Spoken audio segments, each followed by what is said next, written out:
make friends again. Alright, I think this is number 9 of my book, BiRtH autobiography. Video style. Okay, so let's say relationships. Let's talk about relationships. I remember the first boy that I kissed. His name was Kevin. He was a neighbor of my cousin's on Cherry Lane in Pennsylvania. I think his name was Kevin. And I kissed him or whatever. And I was teased so hard. Like, I think I still get teased. It was like a pop kiss. I remember I was leaving. I was sitting in the back of in the back of a truck, but it was enclosed. It had like a hunter's cap on it, and me and my brother and all my little cousins are sitting back there, and I believe my uncle's getting ready to pull away, and they were like, "Do it, kiss him, kiss him," and the kid like run up to the bumper while my uncle's getting ready to pull away, and he jumped up on the bumper and leaned in, and I was always fearless, so I was just like pop and kissed him, and it was horrible. My cousins ripped me apart. First they told me to do it. Then when I showed them fearlessness, I paid for it dearly. Funny stuff. I think I was like the first cousin to ever kiss somebody because of my fearlessness. Needless to say, I kept my virtue for a very long time. Having an older brother and an Italian father, I was kissed for the first time after when I was like 8 in Pennsylvania.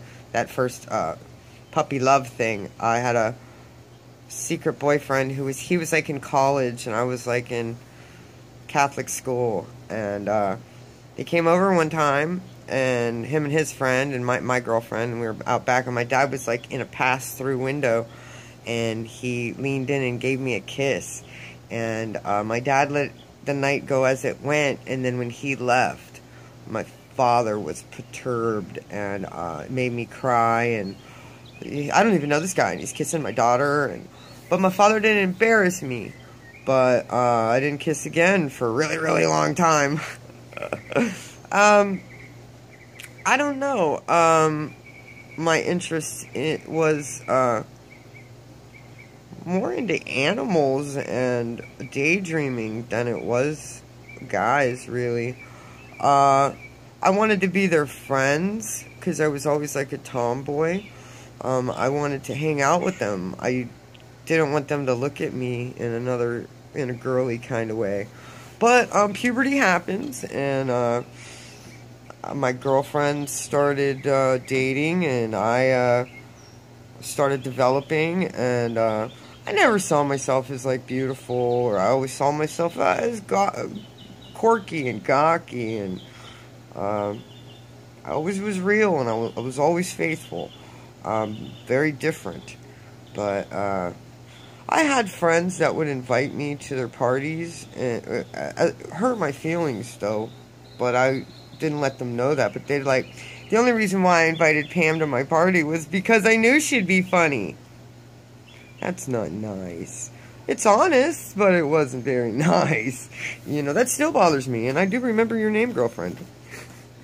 I always thought, well, before the age of 16, my cousins started having kids and stuff, my older cousins, and I wanted a baby like before 16. After 18, I didn't.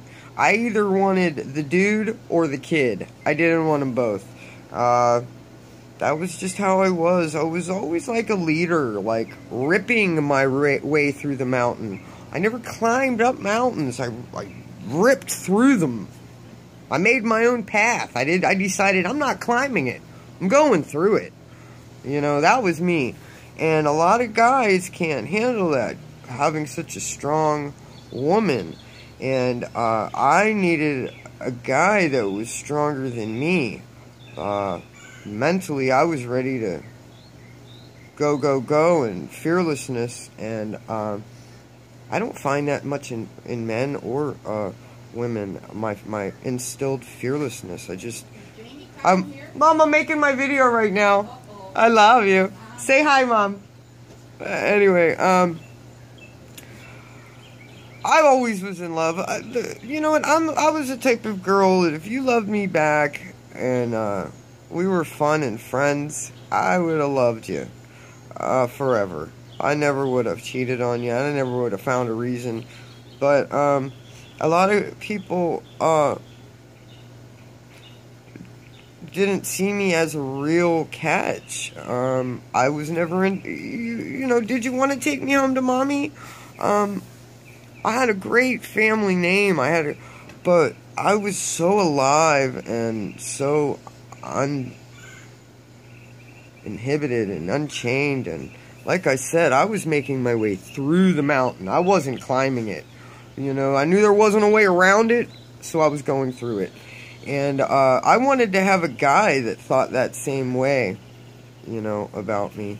And I never did, but I must say I settled because I just wanted to be in love, and I just wanted to, the American dream, per se, because that's what you were supposed to do. In my heart, now that I'm 47 years old, I didn't want any of that. I didn't want any of it. I'm exactly where I needed to be. I wouldn't have taken that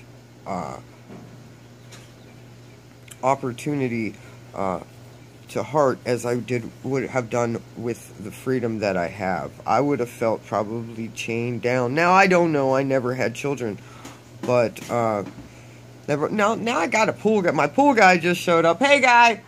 So I'm gonna cut this one, and we're gonna go to number 9, and we're gonna continue on with my relationships and my love life. So this was 9. We're gonna go to 10. I love you, friends. See you in a minute.